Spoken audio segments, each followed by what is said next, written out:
नमस्कार दोस्तों, ज्योग्राफी के ऑनलाइन क्लास में आपका स्वागत है। आज हम नेक्स्ट जो गरीबी उन्मूलन रोजगार कार्यक्रम जो पढ़ रहे थे उसमें आगे का जो योजनाएं थी, जो कार्यक्रम थे, उनके संदर्भ में आज हम पढ़ेंगे। सातवीं योजना, सातवां जो कार्यक्रम है उसका नाम है राष्ट्रीय ग्रामीण स्वास्थ्य मिशन, जिसे NRHM के नाम से क्या किया जाता है, जाना जाता है। अगर हम बात करें राष्ट्रीय ग्रामीण स्वास्थ्य मिशन की, तो इसकी शुरुआत 30 मई 2005 को हुई थी। राष्ट्रीय ग्रामीण स्वास्थ्य मिशन की शुरुआत कब की गई? 30 मई 2005 को इसकी क्या की गई? शुरुआत की गई। अब ये राष्ट्रीय ग्रामीण स्वास्थ्य मिशन जो योजना है, ये किस लिए संचालित की गई?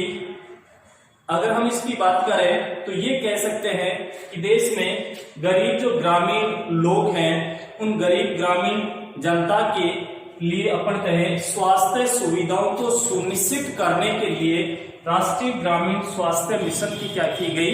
शुरुआत। अर्थात मुख्य रूप से देखें तो ये जो गरीबी उन्मूलन रोजगार कार्यक्रम संचालित किए जा रहे हैं, ज्यादातर अपन कहें ग्रामीण क्षेत्रों के लिए, और ग्रामीण क्षेत्रों में भी उन लोगों के लिए जो गरीबी रेखा से नीचे क्या कर रहे हैं, जीवन यापन कर रहे हैं। तो ग्रामीण क्षेत्र के गरीब जनता को स्वास्थ्य सुविधाएं सुनिश्चित करने के लिए या उपलब्ध करवाने के लिए राष्ट्रीय ग्रामीण स्वास्थ्य मिशन की क्या की गई? शुरुआत की गई। अगर हम बात करें राष्ट्रीय ग्रामीण स्वास्थ्य मिशन की, तो इसके कुछ प्रमुख उद्देश्य निर्धारित किए गए हैं। तो क्या उद्देश्य निर्धारित किए गए हैं?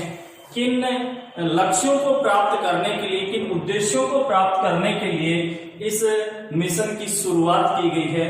तो सबसे पहले मैं बताऊं तो ग्रामीण, विशेषकर अगर हम बात करें समाज के जो कमजोर वर्ग हैं, कौन? समाज के कमजोर जो वर्ग हैं, कमजोर वर्ग का मतलब यहाँ पे ये है जो पिछड़ा वर्ग है, दलित वर्ग है, या ये कहें जो इन स्वास्थ्य सुविधाओं को क्या नहीं कर पा रहे, प्राप्त नहीं कर पा रहे, ऐसे कमजोर वर्ग की महिलाओं, कमजोर वर्ग की महिलाओं एवं बच्चों को क्या करवाना, अपन कहें तो स्वास्थ्य सुविधाएं प्रदान करना। क्या करना? स्वास्थ्य सुविधाएं क्या करना? प्रदान करना। इसका प्रमुख क्या है? उद्देश्य है। आपसे क्वेश्चन पूछ लिया जाए राष्ट्रीय ग्रामीण स्वास्थ्य मिशन के कोई दो उद्देश्य बताइए, यानी किन उद्देश्यों को लेकर इस योजना की शुरुआत की गई है, तो आप ये कह सकते हैं कि ग्रामीण क्षेत्र के गरीब, समाज के कमजोर जो वर्ग हैं, उन कमजोर वर्ग में जैसे कि महिलाएं हैं, बच्चे हैं, उन बच्चों को अच्छी स्वास्थ्य सुविधाएं क्या करवाई जा सके, उपलब्ध करवाई जा सके, उन्हें प्रदान की जा सके, इसलिए इसकी शुरुआत की गई है। दूसरी अगर हम बात करें, दूसरे उद्देश्य की अगर बात करें तो इसमें शिशु व मातृ मृत्यु दर को कम करना दूसरा मुख्य क्या है इसका उद्देश्य, अर्थात शिशु मृत्यु दर और मातृ मृत्यु दर दोनों को क्या करना, इस मिशन के तहत, इस योजना के तहत उनमें क्या लाना? कमी लाना। राष्ट्रीय ग्रामीण स्वास्थ्य मिशन का प्रमुख क्या है? उद्देश्य है। इसके अलावा अगर हम बात करें तो तीसरा प्रमुख जो उद्देश्य है जनसंख्या स्त्रीकरण। जनसंख्या स्त्रीकरण से तात्पर्य यह है कि देश में जो जनसंख्या है, उस जनसंख्या को क्या किया जा सके? स्थिर किया जा सके। अर्थात देश में बढ़ रही जो जनसंख्या है, बढ़ रही जनसंख्या वृद्धि को नियंत्रित करने का कार्य राष्ट्रीय ग्रामीण स्वास्थ्य मिशन के तहत किया जाएगा। इसके अलावा अपन ये कहें लिंग एवं जनसांख्यिकीय संतुलन को सुनिश्चित करना। अर्थात अपन ये कह सकते हैं, लिंग से तात्पर्य देश में जो लिंगानुपात है, और लिंगानुपात की बात करें तो लिंगानुपात में एक असंतुलन की स्थिति यहाँ पे क्या हुई है, बनी हुई है। तो उस असंतुलन को क्या करना, दूर करना इस राष्ट्रीय ग्रामीण स्वास्थ्य मिशन का प्रमुख क्या है, उद्देश्य है। तो देखो दो बातें इसमें मुख्य रूप से आपको ध्यान में रखनी है। शुरुआत कब की गई इसकी, 30 मई 2005 को इसकी शुरुआत की गई। इसके उद्देश्य क्या रखे गए, उद्देश्यों की बात करेंगे तो समाज के कमजोर वर्ग की जो महिलाएं हैं, जो बच्चे हैं, उन बच्चों को अच्छी चिकित्सा या स्वास्थ्य सुविधाएं क्या करवाई जा सके, उपलब्ध करवाई जा सके। इसके बाद में अगर अपन बात करें तो शिशु और मातृ मृत्यु दर जो है उसको क्या किया जा सके, नियंत्रित किया जा सके, उसमें कमी लाई जा सके। इसके अलावा हम बात करें तीसरे उद्देश्य की तो जनसंख्या स्त्रीकरण, अर्थात जो देश में बढ़ रही जो जनसंख्या है उस जनसंख्या पर क्या किया जा सके, नियंत्रण किया जा सके, उसे कम किया जा सके। इसके अलावा लिंग अनुपात में जो असंतुलन की स्थिति उत्पन्न हुई है उसको क्या किया जा सके, दूर किया जा सके। ये मुख्य उद्देश्य राष्ट्रीय ग्रामीण स्वास्थ्य मिशन यानी कि NRHM के प्रमुख उद्देश्य हैं। नेक्स्ट अगर कार्यक्रम की बात करेंगे अपन, ये 7वां योजना या 7वां कार्यक्रम था। 8वें कार्यक्रम की बात करें तो नेक्स्ट जो है गंगा कल्याण योजना। कौन सी है, गंगा कल्याण योजना। देखो गंगा कल्याण योजना, हम बात करेंगे गंगा कल्याण योजना की तो ये कह सकते हैं कि ये जो योजना है ये योजना केंद्र समर्थित योजना है। केंद्र समर्थित से तात्पर्य ये है कि ये योजना पूर्णतया या ज्यादातर ये कह सकते हैं केंद्र सरकार द्वारा संचालित है। इस गंगा कल्याण योजना के ऊपर जो व्यय हो रहा है वो ज्यादातर व्यय किसके द्वारा किया जा रहा है, केंद्र सरकार के द्वारा किया जा रहा है। और 1 फरवरी 1997 को गंगा कल्याण योजना की क्या की गई, शुरुआत की गई। तो दो बातें, शुरुआत हुई 1 फरवरी 1997 को। किस प्रकार की योजना है, केंद्र समर्थित योजना है। और किसके लिए ये शुरू की गई, तो वही है गरीबी रेखा से नीचे जीवन यापन करने वाले लघु और सीमांत जो कृषक हैं।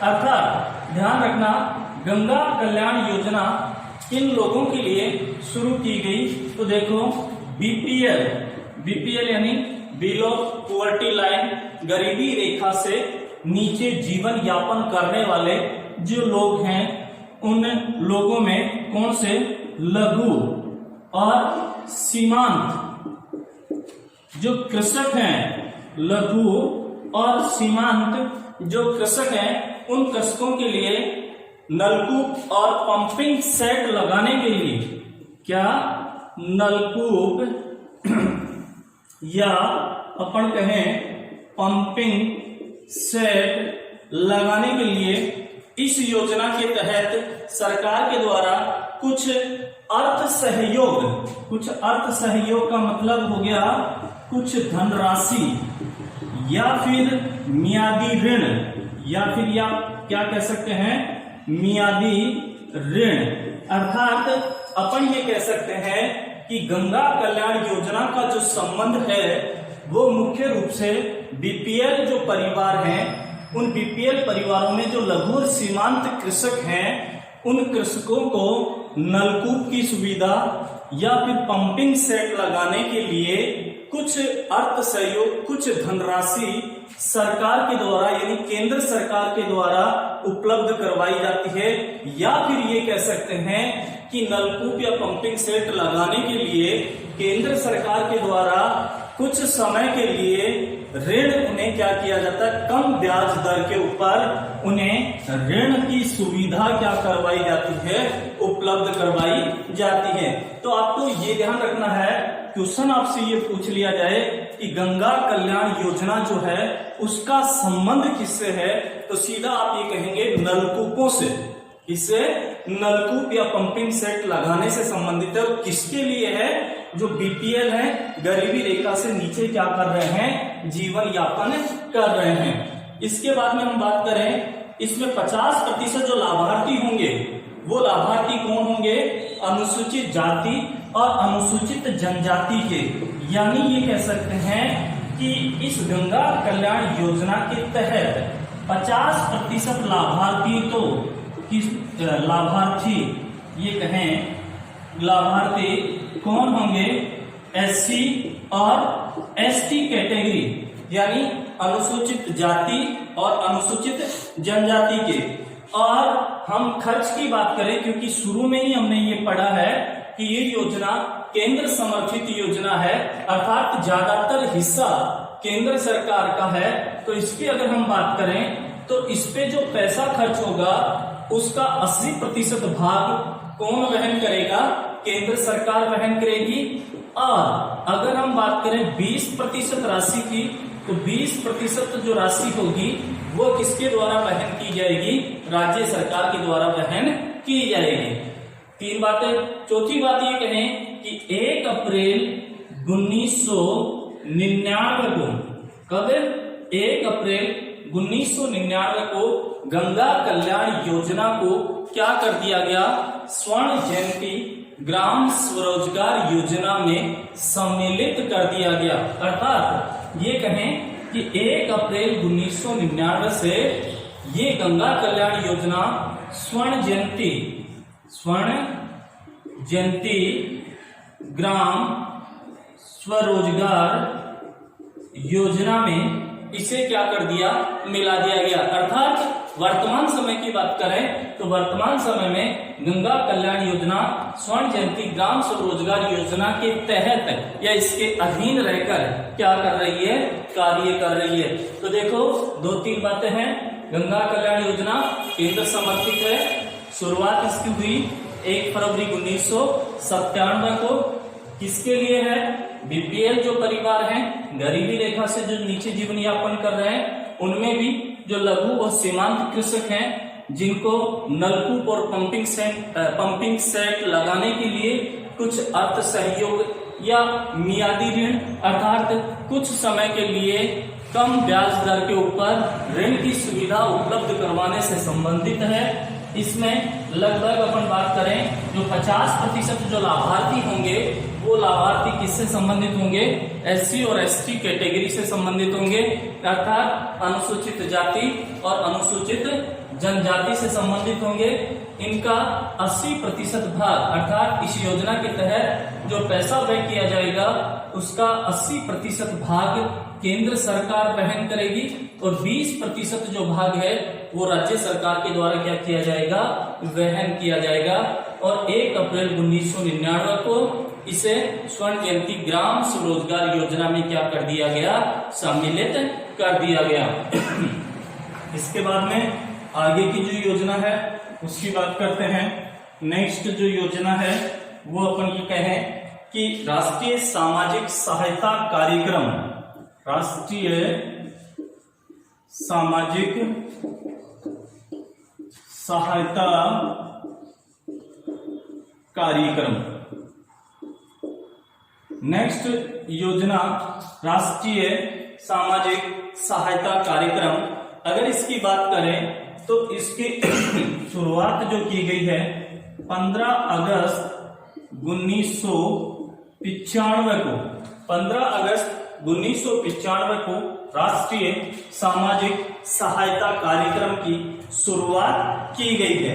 अब इसमें क्या है, किससे संबंधित है राष्ट्रीय सामाजिक सहायता कार्यक्रम?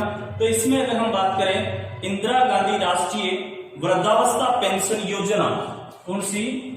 इंदिरा गांधी राष्ट्रीय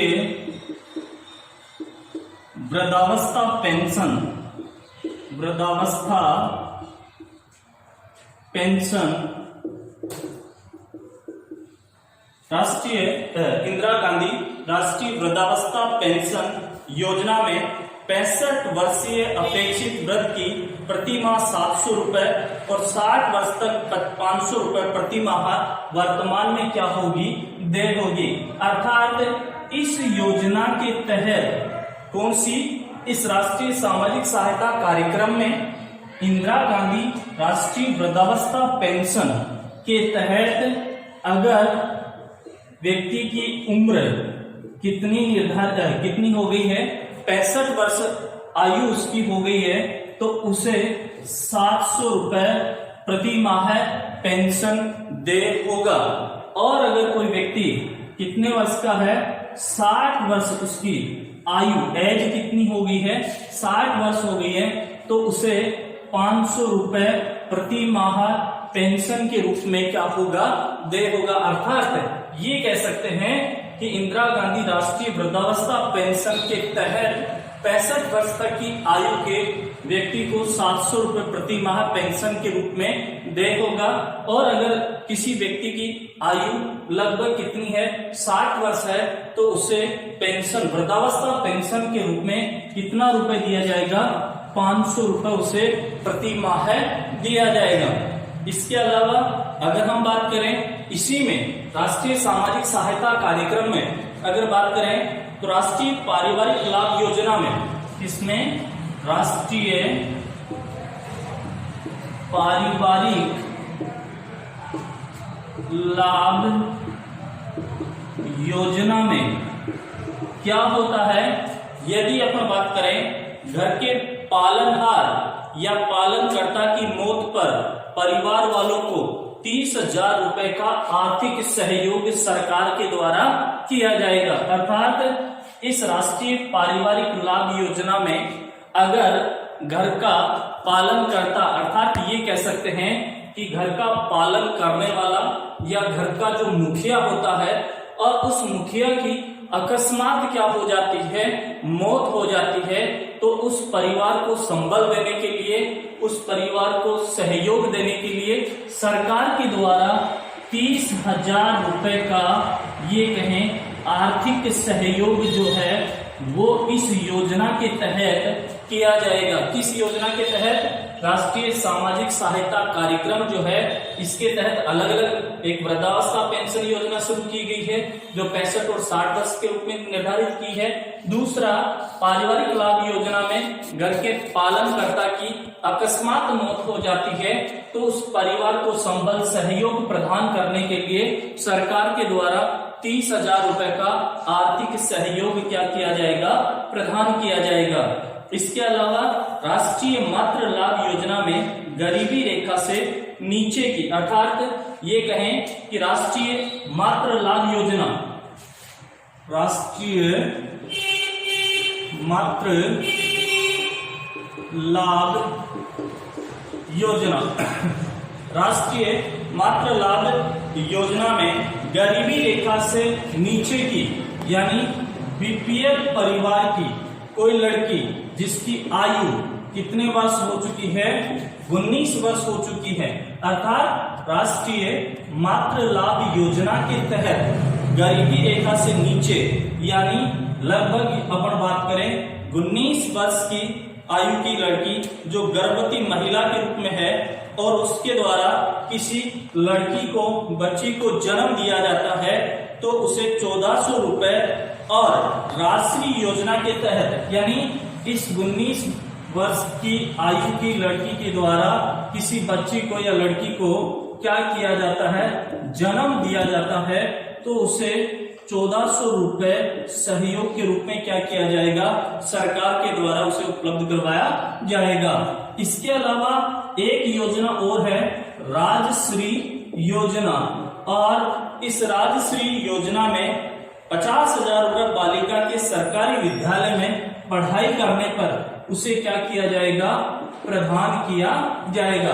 तो याद रखना राजश्री योजना के तहत तो बालिका को अगर वो सरकारी स्कूल में क्या करती है, अध्ययन करती है, पढ़ाई करती है, तो उसे 50,000 रुपए क्या किए जाएंगे, प्रदान किए जाएंगे।